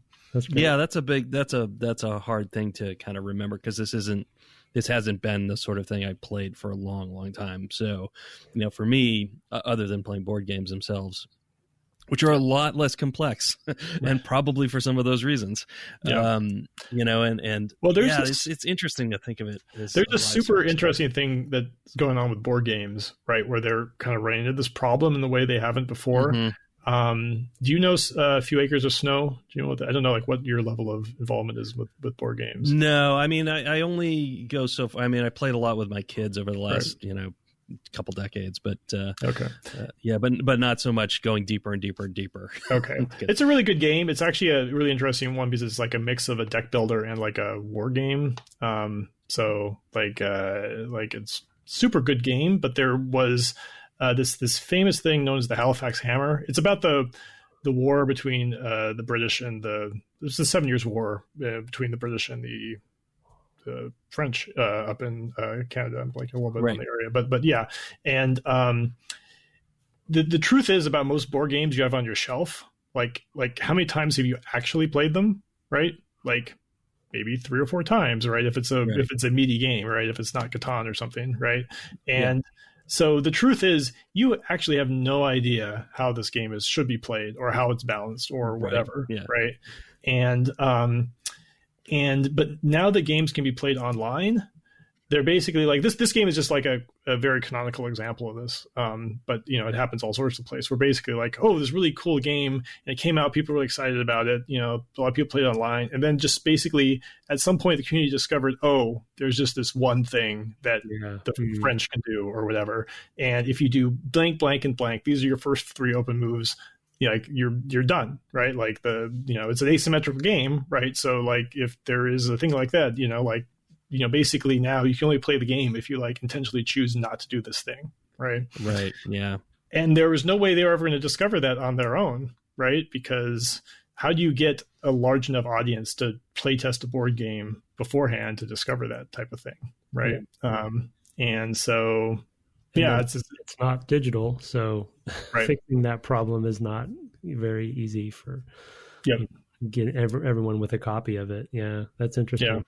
So like I'm not sure if it's because board games are simpler. I think it's more like people don't play board games as much and they don't share information. Yeah, that's fair. I mean, I think I've tended the sorts of games we played Dominion tons. Sure. I mean, just tons. So that is a game I feel like we really get. Yeah. But that's probably the one, right? I mean, if I look at my shelf, I probably we've played Catan a few times, or whatever. But there's a lot of games we probably played twice. Sure. I think you could kick it out to a higher level where I think this is like people aren't even aware of it, but it's determining the type of board games that you end up playing, right? Because the reason this game was so vulnerable to this type of a strategy is because it's like, it's a war game, but it's a simple war game, right? It doesn't have hexes. It just has like nodes, right? And there's a certain setup at the beginning of the game. You always start with these cards and with these units in these specific locations. Mm-hmm. So there's like a very set, like, okay, you have a certain number of moves at the very beginning, but the game starts always the same, right? Whereas like Dominion like, guess what? Any combination of 10 right like decks, probably does have a degenerate strategy. And your hand is semi-random, right? I mean, it's only a few, but I mean, it could be different ones. Right. You could have 5 gold or 2 or 3 or 4. Yeah, but if there's some degenerate strategy, like, who cares? You'll only ever play that one combination of cards once, right? So, like, I think, like, people make games that are more immune to this type of thing, and like they may not even like realize they're doing it, but like I think like a lot of well done games now are just kind of naturally in that space. Yeah, that's a good point too. I mean, because you look at like the base set of Dominion, there are probably way more degenerate games in the base set than any of the expansion sets, right? Because they just started doing different sorts of things that really just don't lead to the. I mean, I can remember the first time I played it and having a few games where it's just like you're playing your whole deck. You've got 30 cards and you've just got enough pickup cards, play more actions cards that you're just going through the whole deck every time you play. And, you know, it's degenerate and ridiculous. And it's, you know, who got to that fast enough that they could buy all the land. But in later versions, you know, I think they probably saw that, whatever his name is, saw that and just went, oh yeah, okay, I shouldn't do that anymore. Make fewer of those cards and things like that. So, yeah, that's a good point. Well, so definitely a good point. How do we get to today? So how has all of your learnings from and all of, I mean, there's been so many great gems, you know, not to toot your horn or whatever, but I think it's been a great conversation because there's just things that these interviews always go this way. I'm sure they do for you and your podcast, but you just don't know what's going to come up, you know, sometimes. And because we're talking about one specific game, like we can go deeper and it sounded like things were kind of coming to you very, very fast and furious, which is cool. So like, you know, you're here today, you're working on your next thing. Like what did you bring with you and what is that next thing?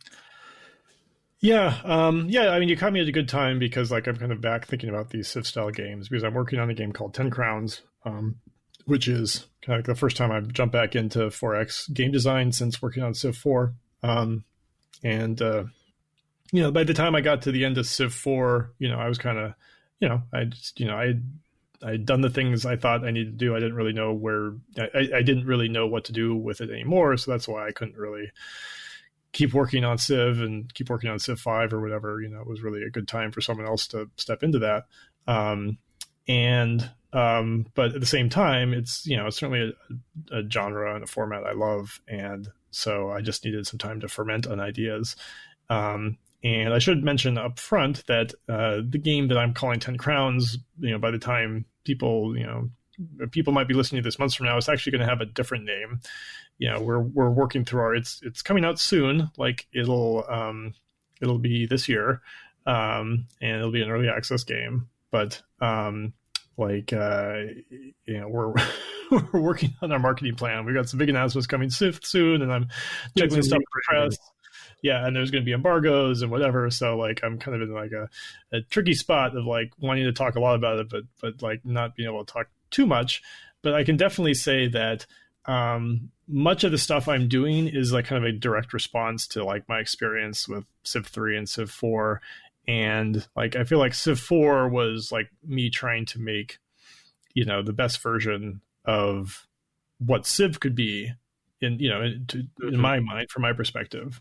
Whereas now with 10 Crowns, like I'm really kind of like trying to re-examine every aspect of what it means to make a 4X game, because what I want is basically there's one particular moment you guys mentioned in your podcast where like, oh, there's this really nice quality of life thing where you get to like automate your workers, right? And like that was seen as this great, you know, a nice improvement, a nice quality of life thing. But it's one of these things that kind of like covers up a maybe a bigger problem where it's like really. Like the right approach here is to like not have you make the decisions. Like, I felt it doing it every time I pressed that. And I've been playing Civ 5 and Beyond Earth as well since we finished 3. And I felt every time I pressed that button, I felt what you're saying. You know, I felt dirty. You felt it in 3. I mean, you felt it in 3, just like, because you're so OCD about it. You know, that I started. I mean, for me, it was, I don't know what to do with those. Sure. And there's so many different concerns that I'm worried about that I'm happy to just not worry about that. Yeah. But I could see it was in my 30th game being like, okay, now I got to really worry about how I manage my workers. You know, when I was doing it. Yeah. Yeah. Choosing where to put this and that. But yeah. And one of the problems in Civ 3 is there just aren't enough choices. And that slowly got expanded, right? I mean, in Civ 3, it's just whatever. It's like mine, farm, road. I don't know, like actually blanking on what else there is. There must be something, yeah. Right. So it's more of a question of what you improve when. And then there's also like the question of like, when moving your citizens around from tile to tile. And like, so each one of those things I'm reevaluating. And like, if it's staying in the game, it's staying there because it's something you should be interacting with regularly. And like, you're going to be choosing what you build where, because like that is the game, right? Or in the case of like the citizen placement thing, like that's something I'm just getting rid of entirely, because I feel like that's just like, this, vestigial idea that like is kind of hidden and like, is really just, it's really just an optimization puzzle where the game doesn't really need another optimization puzzle. Right. Yeah. I do feel like even in 5, it does still feel vestigial in that way, that it's sort of a holdover. And maybe the clue, and maybe what you're saying, I'm not going to put words in your mouth, but the clue is that anytime there is an automation button, you know what I mean? Because civilian placement is also, semi-automated. You can control it yourself if you want to, but so it's like anytime that something's automated, maybe it needs a re-examination. Yep. Yeah. So the Civ series has this kind of weird thing where it's like there have been major things that have been taken out over the course of the franchise or simplified or improved, but there are still a bunch of stuff that are still seen as like very core to the way the game works, that like instead of changing it, you kind of like you manage it. You figure out these ways. So like, let's do this so the player doesn't have to deal with it, instead of like actually getting rid of it. Right. And so with 10 crowns, it's a real chance to like start over at the beginning and be like, okay, these are, we really want every decision to be interesting. I wish I could talk about like the core movement system, because like that's the most obvious example of it. But like basically it comes out to, I can at least say that like, when you'll see how the way movement works in 10 crowns, you'll see like there's something really core wrong with the way movement works in the Civ games, which, I can simply describe by saying like the fact that when you move workers and do stuff with workers, you're doing that and you would automate them because there's no reason not to, right? Like every turn you should move your workers to do something with it, because if you don't, you're just playing suboptimally, right? Mm-hmm. That's a problem. Yeah. Like that's not going to be true in 10 crowns. There's a reason not to do something with your workers in our game. And like, that's a totally valid choice. So that's like, awesome. That's really interesting. And that makes my head start to spin on like, that isn't interesting. I definitely like, I wonder what I would do with that. If I were examining that part. And that's fertile. Yeah, and that's one of those assumptions that like it doesn't even go back to Civ 1. That's something that Sid would have picked up from Empire, which would have picked it up from like Avalon Hill games in the 50s, right? It's like so baked into these type of games that like I think a lot of people don't realize actually how much choice is taken away from the player. Yep. Yeah, I mean franchises run into that, especially ones like this. That they just have these sort of mainstays that especially the fan base just doesn't want to change, and developers get cautious and fearful, of changing anything, even though, so that reexamination does kind of have to happen in a new, fresh game. Often, having worked with a lot of franchises that have a legacy that is hard to change. Yep. So, yeah. Great. Well, good. Yeah, it's also hard to know like how much you're able to change too, right? I mean, how far can you push it, right? You know, to even doing a new game, is it a bridge too far, you know, for players? And I mean, it might be a quote unquote better game. I mean, I don't know if that designation is even meaningful, but like it might be a better game, but not Civ, or not a better version of Civ, right? Like that's the challenge. So I think the franchise has made, since Civ IV there's been lots of good ideas, and I think they've been good stewards of Civ. I think it's a challenge, for sure. And there's a lot of benefits to being able to like do something where it's historical and it's turn-based and it's tile-based, but we don't have to do all the stuff that people are expecting from it. Right. That was awesome. That's fantastic. Yeah. Yeah. Good luck and Godspeed. Yeah. That's great. Cool. Thank you. Anything else? So you've got announcements about that coming up. Yep. So we'll keep an eye out. I will try to like put. I'll have some way. I guess I could rename the episode so that if people are listening to this later, once you've announced a new name and things like that, and more information is available, it'll at least be in the show notes, in the text information, so that people can go, oh, it's that. Sure. So I'll do that. I'll make a note. That would be very nice. I'll put that in my reminders. Yeah. From, Siri or whatever. Yeah.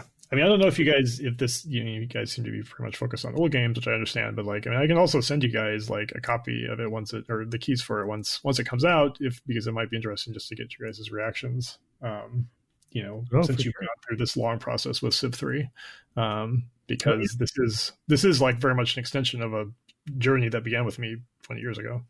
Yeah, absolutely. Yeah, I mean, that's interesting. Definitely, I think it'd be a good bonus episode we could talk about, and we're pretty flexible on the format of the podcast, so like and your corporate masters are flexible with you guys. Right, exactly. And fans actually do ask us quite a few times to kind of, are we going to play? We do bonus episodes, like we played Beyond Earth for 3, just kind of to talk about the modern iteration. Or a modern iteration, but I mean, a follow-up would be interesting, especially because of the lineage, and even if you wanted to come back on to talk about, right? I don't know. We're kind of on the. Oh yeah, that would actually. I mean, that's one of the things. That is, in some sense, the point of the podcast, is to look at these older games and how they. I mean, we say it right up top. How they're relevant, and impactful today. So it would be really interesting to look at specifically, a game that we played before, and the same guy coming back and looking at some of those fundamental questions in a new design game that's meant to be, some sort of successor. I mean, that's literally what we're doing anyway. And often that's what our bonus episodes are about, is like, well, okay, we played the old God of War and the new God of War, and we don't go into the new God of War as much. We spend, a half an hour on it, but yeah, I mean, it's interesting to see those distinctions and see those evolutions.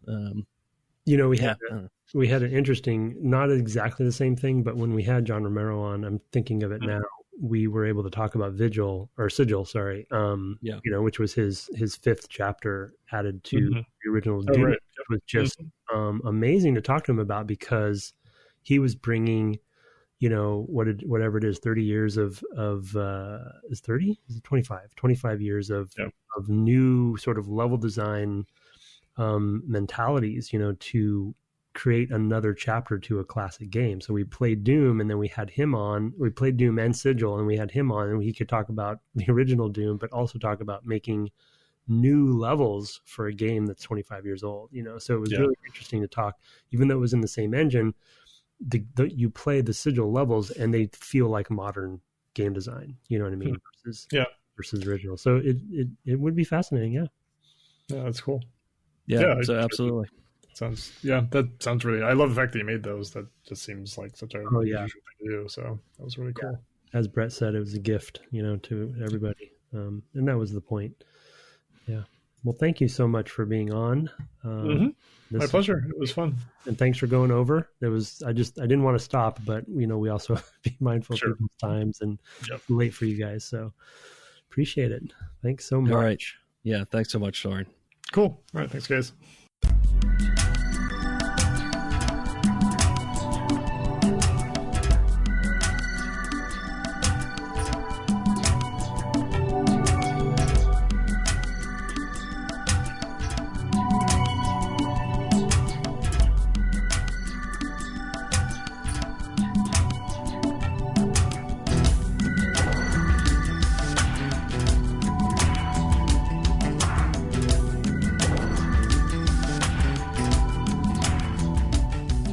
Welcome back from the break. That was quite a conversation, a wide-ranging almost hour and 40-minute conversation with Soren. That was amazing. Yeah.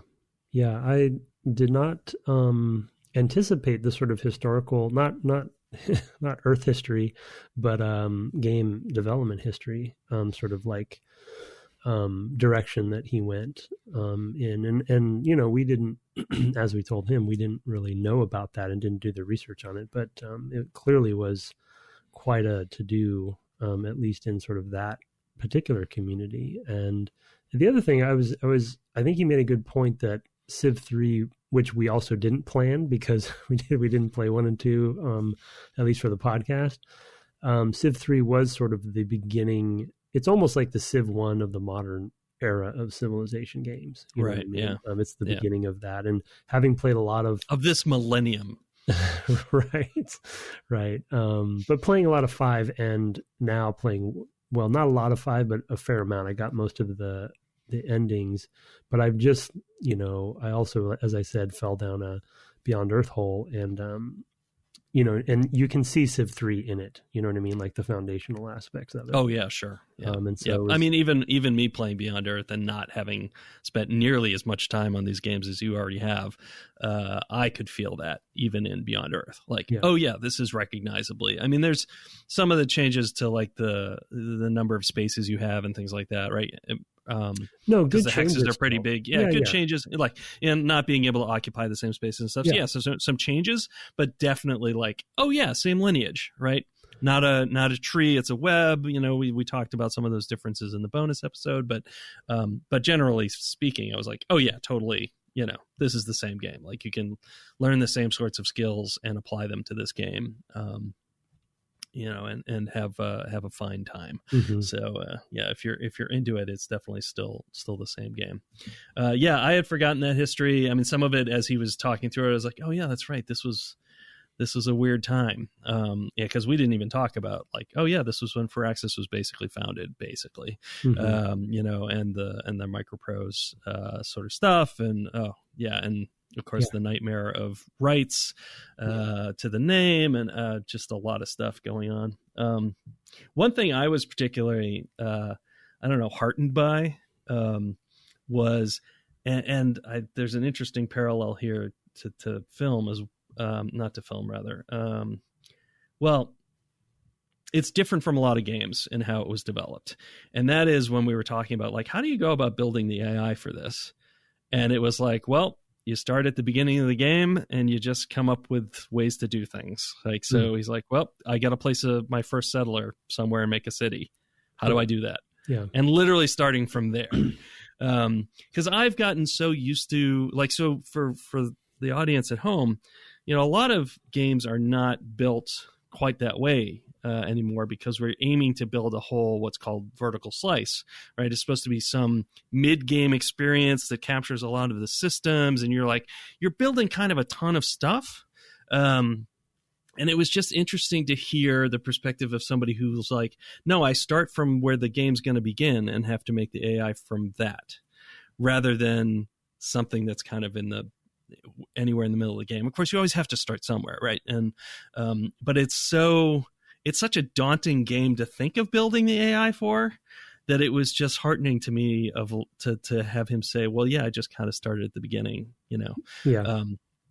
And it's like we often work more like how film works in the sense that things are made kind of out of order. But with a sim game, it's it's only makes sense to start at the beginning and add verbs, as you go, right? And add the thinking and the weighting, it sounds like, was a lot of just, how do you evaluate, what's in front of you at different points. So that was all pretty fascinating. And like I said, kind of heartening for me to be like, oh, okay. I mean, I could conceivably do something like this. I don't have to, you don't have to have all the answers at the beginning. Yeah, exactly. Right. You can find your way to them and just, as he said, it's like none of it's magic. It's just each step of the way. You're like, well, what would make sense here, and try that, and, start from the random algorithm and get better from there. So it's, there's so much good stuff in there. Yeah, great conversation. So we're really, really happy to have had Soren on to talk about that stuff. And I look forward to his upcoming work. So it'll be really cool. I look forward to his announcements. Now, since we recorded this, GDC has been postponed. So I don't know how that will change his schedule as far as making announcements, but right. But we shall see. Yep. Anyway, so let's move on, I guess, to a little bit of feedback. I didn't want to do too many tonight. I have one sort of correction, and then you have a longer email. Actually, maybe I'll do the correction first, or clarification. Because it's short. Last time we had an email from Warren Linham Church. Sorry if I'm mispronouncing that, Warren, who had talked about a podcast about the history of Byzantium and the Greek soldiers who were going around to all these islands and everything. And he had said, just kind of a throwaway line at the end, I wonder if they'll ever make Irene the avatar for Byzantium. And I had no idea what he was talking about. And I said, I guess that's the podcast host. It's like I was not connecting the dots. Come to learn, he followed up and sent me email. He said, not quite the warm and fluffy angle they like to take on history, kind of against the Civ III model of very goofy civilization leaders. He described Irene of Athens. He sent me a Wikipedia link. Born circa 752, living to 803, also known as Irene Serantipachena, Byzantine empress consort by marriage to Leo IV. Here's a key quote that indicates what kind of woman she was. In 797, she was the regent at this time. Irene gouged out her son's eyes, maiming him so severely that he died a few days later. And then she proclaimed herself sole ruler. So she was a pretty bloodthirsty, historic character, and not the host of a podcast. I don't think anybody wants to go on that podcast. Well, it's coming to me now that I'm wondering if in my theater history classes, if that had been brought up in relationship to Greek tragedy and stuff. Tragedy, yeah, because obviously with Oedipus and all that kind of stuff, and lots of gouging of eyes and, mother situations. And, so yeah, I'm wondering if that was, just like Shakespeare, influenced by historical events that they would take. So I also will say I probably would have paid more attention in history class. Yeah. If they had told us stuff like that. And in fact, one of the things we were lamenting, earlier in the series, I was lamenting, I should say, was just how sanitized history is for American students, abstracted, and like how little that they really explain to you of how awful some of, in particular, American history I was getting at was, but also colonial history, et cetera. A lot of that stuff, like I said, at the time, we don't really know. But even just like, hey, this is the good stuff that probably would have kept a lot more kids awake through history, at least in my case. I don't know, makes me rethink. Maybe I should go back and read more of that stuff. Anyway, I wanted to thank Warren for clarifying and pointing out a area of history with which I was unfamiliar. And thanks again for that, Warren. You have an email. We'll just do two because we had a long bit there. We'll start catching up with the rest next week. Why don't you go ahead and read this one from Johnny Gratan again? Okay. Happiness slider is the subject from Johnny Gratan. Good day, gentlemen. First, congrats to Tim for determining to strike out into the wilderness. Good luck. From a selfish point of view, though, I'm worried. The podcast might not come back. Let's face it, when Tim goes into the woods on that day, who knows if he is going to come back? How am I going to get my DGC then? On a positive note for me, is that Tim's travel plans finally prompted me to play along. I'm currently playing Civ III. Actually, I would have sent an email about it last week, but I had one more turn to complete and ran out of time. Good work. Yep. By the way, I noticed that 2K has started a hashtag called #OneMoreTurn. So that's like a thing. That's part of their marketing campaign now. So yeah, that's happening. He goes on, some quick reflections on Civ 3. By the sound of it, you guys did much better than me. I chose the Japanese as my civilization, since that is where I have been living. Cool. And on my first attempt, spent a long time looking for the right place for my first city. It turns out spending 20 turns finding just the right volcano to situate the Japanese capital is not conducive to success. Subsequent attempts were better, but I still failed pretty quickly. After a few failures, I had to resort to some YouTube videos to figure out how to play the game. I could level my criticisms at the game, but I think the user onboarding is particularly bad. I think the best example of this is not having the tutorial mode on by default for the first-time users. When I first started, I sat waiting for the first introductory text to explain how to play, but was left waiting. Instead, the tutorial mode is hidden away in a menu I only found on my most recent fourth or fifth playthrough. I feel many new users like me will suffer because they don't know about the mode or can't find it. I understand that this game came with an instruction manual, but if a game has a new starter's guide, it should show it in the new starters. My current playthrough is going well. I have stuck with the Japanese. I have a nice plot of land, and I'm currently at the beginning of the Middle Ages. I love stories about when people talk about their Civ games. It's just the weirdest, conversations. This is me speaking. He goes on. I set up this game so all my opponents would have some historical significance to Japan. Not difficult to do with Japan. I think, yeah. And things have worked out nicely. I love that he can do that and that he did do that. By happy chance, my closest neighbors are Korea, China, and Russia. Currently, I have all but crushed Korea. Oh, boy. It is a puppet state at the moment. They are all the first member of what will be the Great East Asia Co-Prosperity Sphere. This historical angle has been unexpectedly fun. I've got a kick out of the names of the cities and imagining different roles for the cities. For example, how Tokyo is an up-and-coming city that will eventually unseat Osaka as the capital. Cultural, and then he has a sort of a break and a new topic, maybe a cultural value of games.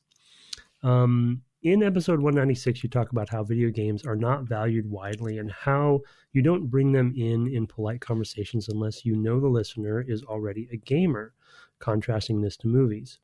I wanted to add some perspective from Japan. When I first came to Japan, I was surprised that there were so many people playing games in public. This was before smartphones were big. Not just young boys, but old men and young women. Without anything but anecdote to back this up, I say a main contributing factor for this is because games in Japan cover a wide variety of genres. There are more types of games available for different tastes. Still, however, games here are not at the same level as movies. A medium that has done better at that is manga, which is Japanese comics. Everyone reads manga here in Japan, and you can discuss it in any situation you could discuss movies. Although the most popular are still similar to superhero brand comics that are all but ubiquitous in the West, there are just so many different genres of manga. manga. Maybe I'm mispronouncing that. I would say it covers the same breadth as novels. Want a slice of life comedy about Jesus and Buddha living as roommates in modern day Tokyo? Manga has got you covered. Want to understand economics in feudal Japan? Manga has got you covered. Until games can cover a similar wide range of genres, I think there's going to be a significant portion of the population that remain untouched. Best, Johnny. Great mail. Yeah, absolutely. I love you love the talk about how he set up his Civ, and that is quite amusing how he went very specifically and made it all about the actual region around Japan. I actually really liked the discussion about how culturally games are a little bit different in their acceptance there, but also that manga are very, very big there, which I had a sense for because I occasionally read some manga, not a lot, maybe one or two a year.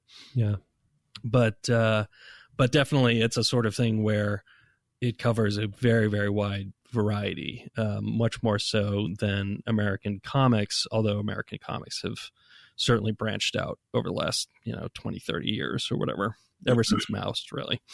I'm sure there's stuff before that, but that's kind of where culturally it got a lot bigger, and started really branching out to talk about different and confessional themes and lots of different sorts of things. So that was really interesting to me.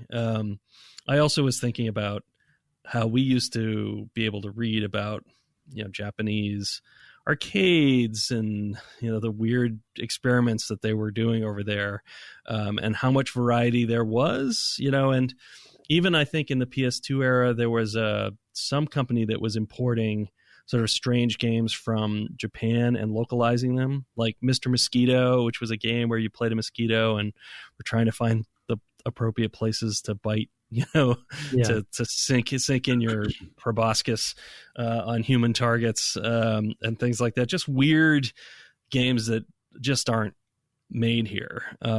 Maybe more so now that there's an indie thing going, but at the time, no. So I definitely remember that was always kind of the weirdness from Japan. I don't know. I'm just kind of meandering on this topic at this point, but no. Well, I think to his point about like the other point that I like about that section that he made in that section, which I've always heard and witnessed when I was in Tokyo. I was only there for a week, but I could see it. It's always in, the U.S. is such an interesting, juxtaposition and contrast to a lot of countries because it's so spread out in a lot of it, other than see the concentrated coasts, cities in the coast, and just the geography as well as the cultural implications of a smaller sort of landmass, and thus sort of like the way that even, specifically Tokyo's the only place I've been, so that's my only point of comparison, but you always hear stories about people playing video games in public, like he said, on different devices, especially handhelds, you know what I mean? And that was actually the dominant platform versus like, and, being on the other side, on our side, when we would ever have a game that we would want to sell in Japan that we made in the West, we're thinking PC and console and stuff, and they're just not that. People don't, they're not in their homes playing this stuff the same way that we do, where that's the dominant, it's mobile and handhelds, and so kind of like that one concept sort of flips it on its head culturally about how they think, because if you're commuting on the train and people around you are all playing their sort of like what their equivalent of their morning game is, you're going to see each other doing it and discuss it more, when we tend to kind of be playing games at home, or behind closed doors more. And it's not it's social maybe in your house, but it's not social with strangers in the same way. Yeah, no, that's a really good point. That's definitely an angle on it I hadn't considered, just the high degree of visibility. I did know that, because I mean, there's a cultural difference there, is that there tends to be less space in the homes as well in the cities, so that there's also just not tons of space for, I think about my console collection and just what's in reach here, and it takes up a large footprint. I remember that being kind of a bit of the thing about the original Xbox, that it was like as big as a coffee table in Japan, right? Because it was so enormous. Yeah. And it was more like for a Western audience, like, well, that's the size of a PC on its side, I guess. Right. And so it was like no big deal. But in a space where there's just literally not obviously as much land, and there's high concentration of people, especially in something like Tokyo, I could see that also being a big factor. And then, of course, that again ties into the wide availability of variety, because developing for handhelds is cheaper. You have a smaller footprint to fit into. That might cost a lot in terms of optimization, but it also lends itself really well to doing things like skinning, basically, taking the same game and or similar games and skinning them. I mean, that goes on like crazy in mobile now anyway. So you're still seeing it there in those kind of smaller things where it's like, well, we could actually replace the assets. You almost never see that at the level of a console game. So yeah, a lot of interesting things to think about that I think are kind of threads we've talked about here on the show for, the time we've been doing it, but through our own Western lens, obviously. So it's neat to hear a different perspective. Yeah, and to go back to his other previous section, just on just describing, it's not the first time that, not even just on the series that we just played, because we were obviously describing our playthroughs for the podcast specifically, but over the years, like countless conversations with random people who, or on other podcasts, where, people are describing their game of Civ or multiple games of Civ, and it's just such a fascinating thing to listen to. Yeah. Because out of context, it sounds completely ridiculous, of course, to anyone who doesn't know what the subject is. But even in context, you're like, well, it's a great thing about a simulation system based game like this, right? Where it's just like the stories that come from it are just so crazy. And like he did, even when you can set things up specifically. And the variable, even though I think I probably mentioned in previous episode that I don't tend to be drawn to historical settings for games in sort of any genre, but I can't discount the sort of significance of having sort of cultural and sort of like intellectual attachment to certain things, meaning names of cities, right? Something as simple as the name of a city. And or the other thing that hit me every time I was playing Civ or Civ 5, Civ 3 or 5, is when like he sort of said, when you find out who's next to you. Yeah. And what city is next to you of the other Civs, whether they're an enemy or a friend, you immediately attach a significance to that you don't get in other games, and you're sort of rewriting history. So there's a certain sort of empowerment, not like a power fantasy in like a lot of games, especially ones we've made, but it's more of like a power fantasy of history. It's like you're changing history. Yeah.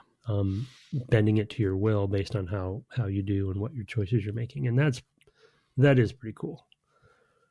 Yeah, it's not something we actually dwelled on, and we touch on it here and there when kind of those interesting things happen, but it is definitely an important thing about the game. Having a sort of common language, even if I don't know who Irene of Byzantium was, is still very helpful. Just to have those conversations, it gives that richness to be able to hold on to something. I mean, when I was telling you that I took out Egypt as Rome, you were like, "Oh man, that's so cool." Yeah. It's just it's neat. And just how it happened. The other one that I think I mentioned on one of the first episodes was I played the Byzantines maybe the first or second time or both I guess that was my main game for a couple episodes. But when I finally lost during that World War fiasco, I think it ran out of time before I completely lost, and Constantinople stood. at the end. Yes, My right, last yes. city, and Constantinople is historically known to be like the city that couldn't be penetrated.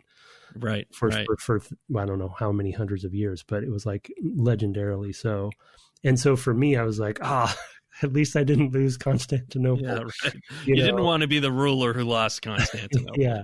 But it's like none of that would have mattered if I didn't know that bit of trivia, really. It's not even, I couldn't even call it history because I'm terrible at history, but I knew that piece, Yeah. So that. Yeah, it's true. We all probably have a little bit we can grab onto there. So, yeah. And for my part, I chose the Romans because I like their food. There you go.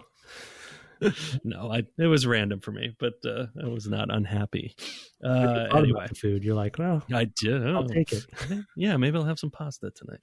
Okay. Well, anyway, well, thank you both of you for writing into devgameclub@gmail.com. We do have a few more that we'll catch up with next week. So if you haven't heard yours yet, it is coming. And so I guess we should just briefly talk about next week.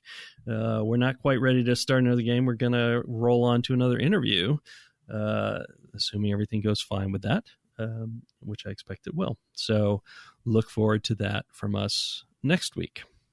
Mm-hmm. We will not tease that. I don't think it came up. I don't remember it coming up in the conversation with Soren. Maybe in the pre-show. Yeah, we talked before, maybe. Yeah, that's right. Yeah, I think that's right. And I'm like, did we? That's sometimes a problem when we're recording. Oh yeah, what did we talk about before the show started? So you'll see that next week, and then we'll announce our next game, so you can look forward to that coming afterwards. And then you'll be gone, sir. Yeah, I mean, after we play that next after we finish it, yeah, it's coming up. Actually on Brett's stream, I did pop in and somebody did ask about, I did sort of briefly tease that I'm sort of doing a charity sort of pledge drive for charity while I'm on the trail. So, and they were asking if, what's going on with that. And so I just need to finish setting up the website for it. I have a service that I've chosen and stuff. So I will plug that way more once it's set up. I just didn't want to plug it until I had a place to send people. So there'll be more on that if anyone is interested in a bit of an experimental charity sort of drive. So yeah. Cool. More to come on that. Yeah, I gather the biggest donors get to pick your route over important mountains and things like that. So right. Go up Whitney or not, which I'm going up, so you can't stop me. Can't stop you. Okay. You can order bears to go after Tim. Right. How many bears will chase Tim on this leg? All right. Anyway, we'll stop goofing. So you can find. Now I'm all aflutter. You can find the show on the web at devgameclub.com, and you can find it on Twitter at devgameclub, where you can also find my co-host at Tim Longo Jr. with a JR at the end. I have been off Twitter for a little while, but I am streaming every night at twitch.tv/Brett Duville, and on the weekends I play whatever we're playing. I've literally just finished Prey about half an hour ago, maybe 45 minutes ago, and I'm moving on next to Batman Arkham Knight. So you can catch me playing that next by vote of the stream viewers. So you can come in and cast your vote at the end of that game as we draw near and help pick what I play next. Thanks so much for joining us. Enjoy playing games this week, and good night. Good night.